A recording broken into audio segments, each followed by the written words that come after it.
হাইমচরে মা ইলিশ রক্ষা অভিযান সফল করার লক্ষ্যে সচেতনতা সভা।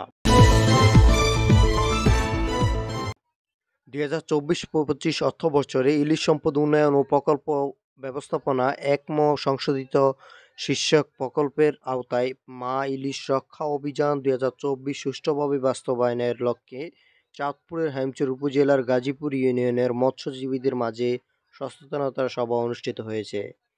সোমবার 23 সেপ্টেম্বর বিকেলে উপজেলার তেলির মোড় নদীর পাড়ে উপজেলা সিনিয়র মৎস্য কর্মকর্তা কার্যালয়ের আয়োজনে গাজীপুর ইউনিয়ন পরিষদের চেয়ারম্যান মোহাম্মদ সাদাত হোসেন সবুজের সভাপতিত্বে ও সিনিয়র উপজেলা মৎস্য কর্মকর্তা মাহবুব রশিদের পরিচালনায় প্রধান অতিথির বক্তব্য রাখেন উপজেলা নির্বাহী কর্মকর্তা উম্মে সালমা নাজরিন তিশা।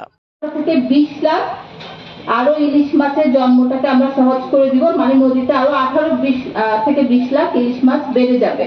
আপনি সংখ্যাটা চিন্তা করতে পেরেছেন? তাহলে আপনাদেরকে তো আমার আর বুঝিয়ে বলার দরকার নেই। আমি এখানে সবাই দেখছি খুব বয়স্ক আপনারা, মানে আপনারা অনেক দিন ধরেই মাছ ধরছেন। আসলে কি লোভটাকে যদি আমরা একটু করতে পারি, কন্ট্রোল করতে পারি, তাহলে কিন্তু এই দেশে প্রত্যেক ক্ষেত্রেই অনেক উন্নয়ন হবে। ওই 22টা দিন আমরা যদি ভবিষ্যতের ভালোর জন্য, ভবিষ্যতে আমরা কি পরিমাণ ইলিশ পাবো যদি এই 22টা দিন আমরা ইলিশ মাছ না ধরি, এই চিন্তাটা যদি আমরা করি, তাহলে আপনাদেরও ভালো হবে, এই দেশেরও ভালো হবে।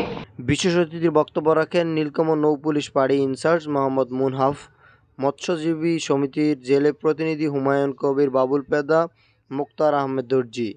এসব উপস্থিত ছিলেন ইউনিয়ন পরিষদের সচিব নির্মল কৃষ্ণ পাল, উপজেলা মৎস্য অফিস ক্ষেত্র সহকারী ইজাজ মাহমুদ, ইউপি সদস্য জসিম উদ্দিন সহ অন্যান্য ওয়ার্ডের ইউপি সদস্যগণ ও জেলে প্রতিনিধি এবং মৎস্যজীবীগণ।